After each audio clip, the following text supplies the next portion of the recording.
আমরা দেখেছিলাম কি না ইসরায়েলের তরফ থেকে হিজবুল্লাহ ঘাঁটিগুলোকে লক্ষ্য করে লেবাননে হামলা চালানো হচ্ছিল, কিন্তু এখানে ইরান কেন চলে এলো? কারণ হিজবুল্লাহকে মদদ দেয় কারা? না ইরান। এবার ইরানের যখন 200-র বেশি ব্যালিস্টিক মিসাইল ইসরায়েলের ওপর হামলা চালালো, ইসরায়েলকে লক্ষ্য করে যখন হামলা চালানো হলো, সেই সময় আমরা কি দেখেছি? আকাশে শুধু আলোর ঝলকানি দেখেছি। একের পর এক মিসাইল ধেয়ে এসেছে আর তা আকাশে নিষ্ক্রিয় করেছে ইসরায়েলি আয়রন ডোম। তারপর থেকে ইসরায়েলের হুঙ্কার এবং এই সঙ্গে বলা হয়েছে এই ঘটনার জবাব তারা পাবে, একেবারে যথাযোগ্য জবাব দেবে ইসরায়েল, সে কথাই বলেছেন নেতানিয়াহু। মার্কিন যুক্তরাষ্ট্র থেকে ব্রিটেন ইরানের ঘটনার নিন্দা করেছে।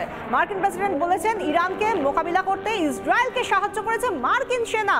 ইসরায়েলের পাশে থাকার কথাও জানিয়েছে ওয়াশিংটন। ইসরায়েলের বার্তা, ইরান সব সীমা ছাড়িয়ে গিয়েছে। না ইসরায়েল না ইরান কেউই এই মুহূর্তে লড়াই থামাচ্ছে না অনির্বাণ।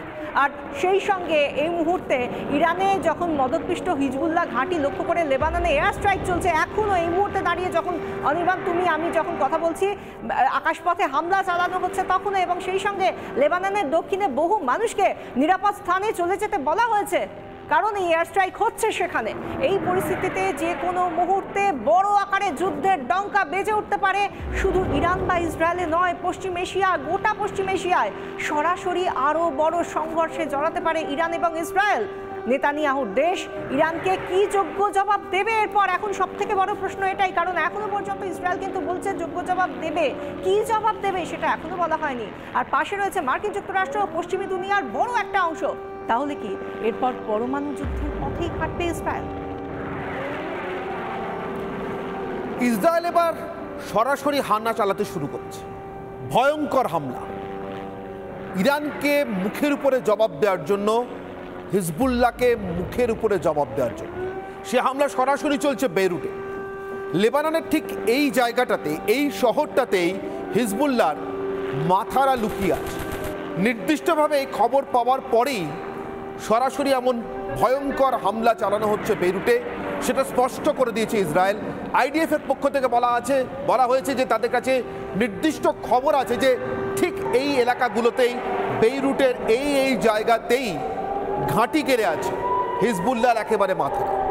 মূল মাথা নাসরুল্লাহকে ইতিমধ্যেই খতম করেছে ইসরায়েল, কিন্তু তারা ছাড়াও আরও যে মাথারা এখনো পর্যন্ত রয়ে গিয়েছে লেবাননের বেইরুটে, সেই সব মাথাদের খোঁজেই একের পর এক ইসরায়েলি মিসাইল, রকেট, বিমান হানা, কামানের গর্জন হয়েই চলেছে।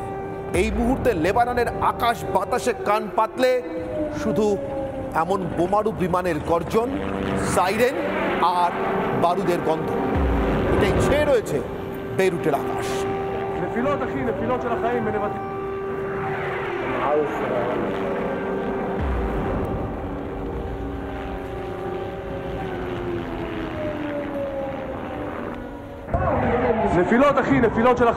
দেখতে পাচ্ছেন জেরুজালেমের ছবি, যে ছবিটা আসলে বেইরুটে ইসরায়েলের যে হামলা দেখালাম সেই ছবিটার কারণ। ঠিক এভাবেই যখন ইরানি মিসাইল আছড়ে পড়ার চেষ্টা করেছিল ইসরায়েল জেরুজালেম শহরে, তখন আয়রন ডোম দিয়ে একের পর এক মিসাইল এভাবে প্রতিহত করেছে ইসরায়েল।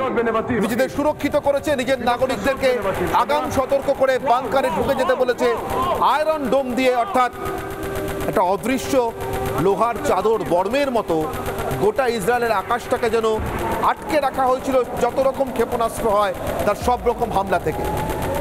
ইরানের ক্ষেপণাস্ত্র হামলা, মিসাইল হামলা ব্যর্থ হয়েছে, কিন্তু সেই ব্যর্থ হামলার পর ইরানকে, লেবাননকে, বিশেষ করে হিজবুল্লাহকে তাদের সবক শেখাতে মরিয়া ইসরায়েল এবার মারণ হামলা চালাচ্ছে।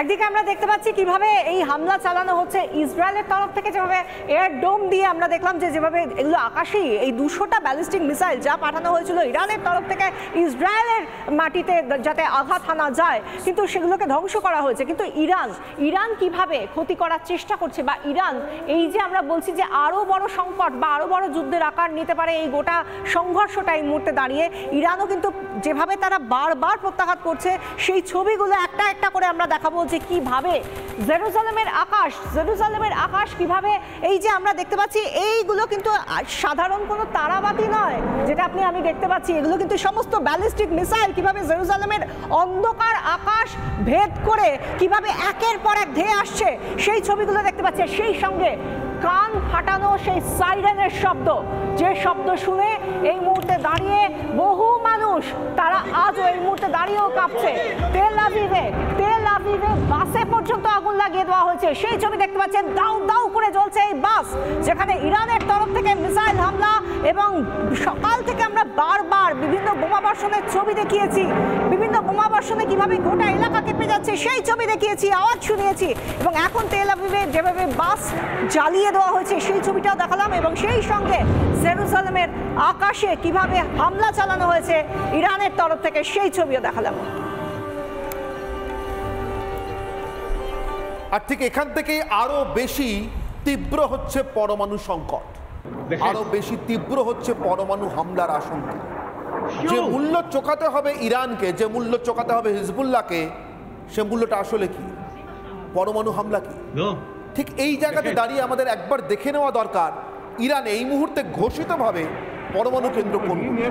5টা পরমাণু কেন্দ্র আছে ইরানে ঘোষিতভাবে। সেই পরমাণু কেন্দ্রগুলোর নাম কি কি আসুন আপনাদের দেখাই।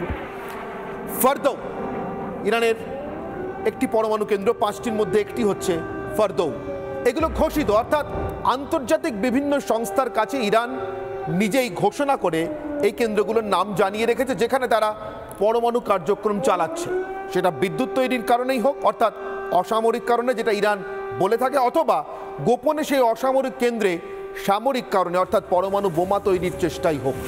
খন্ডাব দ্বিতীয় পরমাণু কেন্দ্র। তৃতীয় পরমাণু কেন্দ্রের দিকে নজর রাখবে নাতানজ, এটি তৃতীয় পরমাণু কেন্দ্র ইরানের, যেখানে মারণ হামলা চালাতে পারে ইসরায়েল। চতুর্থ পরমাণু কেন্দ্র ইস্পাহান। আপনারা ইস্পাহানের নাম শুনেছেন, আমাদের বাংলা সাহিত্য এর প্রচুর উল্লেখ রয়েছে। কাজী নজরুল ইসলাম থেকে শুরু করে বিভিন্ন বাঙালি কবি তাদের কবিতায় এই ইস্পাহানের কথা বলেছেন। কাস্পিয়ান সাগরের ঘোড়ার কথা বলেছেন, ইস্পাহানি সুগন্ধি বা ফুলের কথা বলেছেন। সেই ফুলের মতো শহর ইস্পাহানেই রয়েছে একটা আস্ত পরমাণু কেন্দ্র, যেখানে সামরিক না অসামরিক আসলে কি কাজ হয়, কোন প্রকল্প চালায় ইরান, তা নিয়ে বিস্তর সংশয় আছে অন্তত ইসরায়েলের মনে, নেতানিয়াহুর মনে। ফলে এখানে হামলা চালানো হতে পারে। এরপর একেবারে রাজধানী তেহরানে, মাফ করবেন বুশেহের, এরপরে বুশেহেরে রয়েছে ইরানের আরেকটি পরমাণু কেন্দ্র, এবং রাজধানী তেহরানে তো রয়েছে, যেটা ইরানের আসলে প্রথম পরমাণু কেন্দ্র ছিল। এই 5টা পরমাণু কেন্দ্রতেই যদি হামলা চালায় ইসরায়েল, অথবা এর মধ্যে যে কোনো একটাকে বেছে নেয় তাদের অবস্থানগত সুবিধের জন্য বা আঘাত হানার তীব্রতার জন্য, তাহলে কি হতে পারে ভাবলে গোটা বিশ্ববাসীর সঙ্গে শিউরে উঠছেন হয়তো আপনিও। মার্কিন প্রেসিডেন্টও সেই চিন্তার বাইরে নেই। আশঙ্কায় গতকালই হোয়াইট হাউসে বৈঠকে বসেছিলেন জো বাইডেন। তারপর কি বিবৃতি দিয়েছেন শুনুন।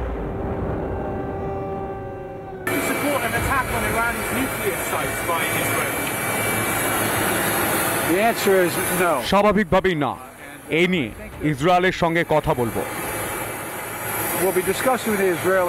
তবে ইসরায়েলের নিজেকে রক্ষা করার অধিকার আছে।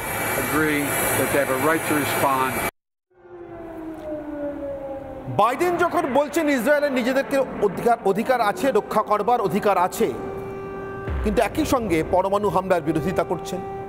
তৈল খনিগুলোতে, ইরানের তেলের খনিগুলোতে হামলার, তেলের রিগগুলোতে হামলার বিরোধিতা করছেন, তখন নেতানিয়াহু কিন্তু নির্দিষ্ট করে কোনো প্রতিশ্রুতি দিচ্ছেন না, এটা করব অথবা এটা করব না। খোলসা করছেন না কি আছে তার পরিকল্পনায়, তার দেশের পরিকল্পনায়। কি বলছেন নেতানিয়াহু শুনুন।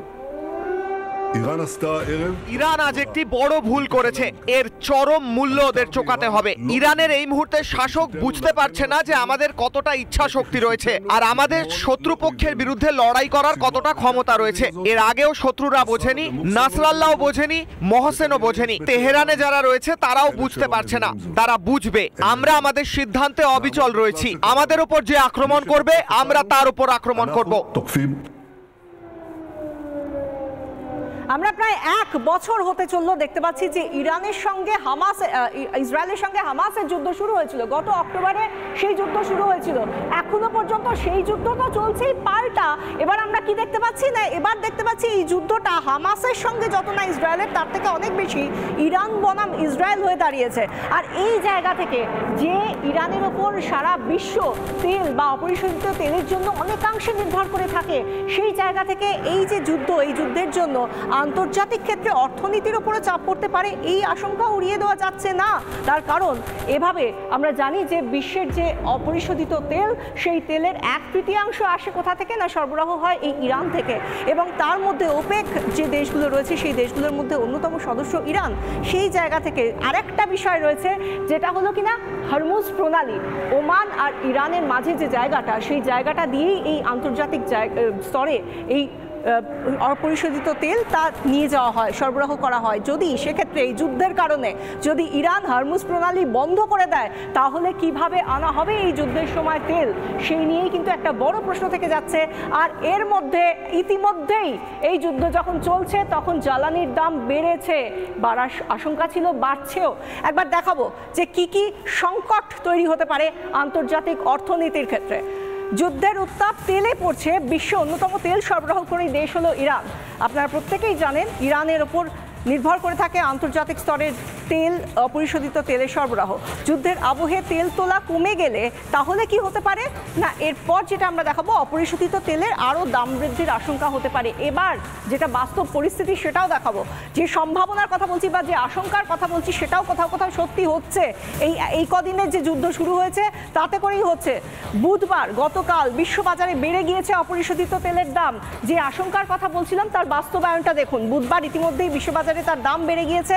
অপরিশোধিত তেলের দাম বেড়েছে কতটা? 1 ঝটকায় 3%। 1 ঝটকায় অপরিশোধিত তেলের দাম বেড়ে গিয়েছে 3% আন্তর্জাতিক বাজারে, এবং সেটা কিন্তু অত্যন্ত গুরুত্বপূর্ণ। এই জায়গা থেকে যে অর্থনৈতিক সংকটের কথা আমরা বলছি, আমরা দেখছি মাত্র কয়েকটা দিন হয়েছে অনির্বাণ, তার মধ্যেই এতটা প্রভাব পড়েছে বিশ্বের বাজারে। একেবারেই বিশাখা। আর ঠিক এর মধ্যেই যে আক্রমণের কথা বলছি, যে তীব্র আক্রমণ চালাচ্ছে ইসরায়েল, যার কথা বলছি, এমনকি যে আক্রমণ চালাতে গিয়ে লেবাননের বেইরুট পর্যন্ত পৌঁছে গেছে ইসরায়েল। মুহুর্মুহু বোমা বর্ষণ চলছে, আকাশপথে হানা চলছে, কামানের গোলা বর্ষণ।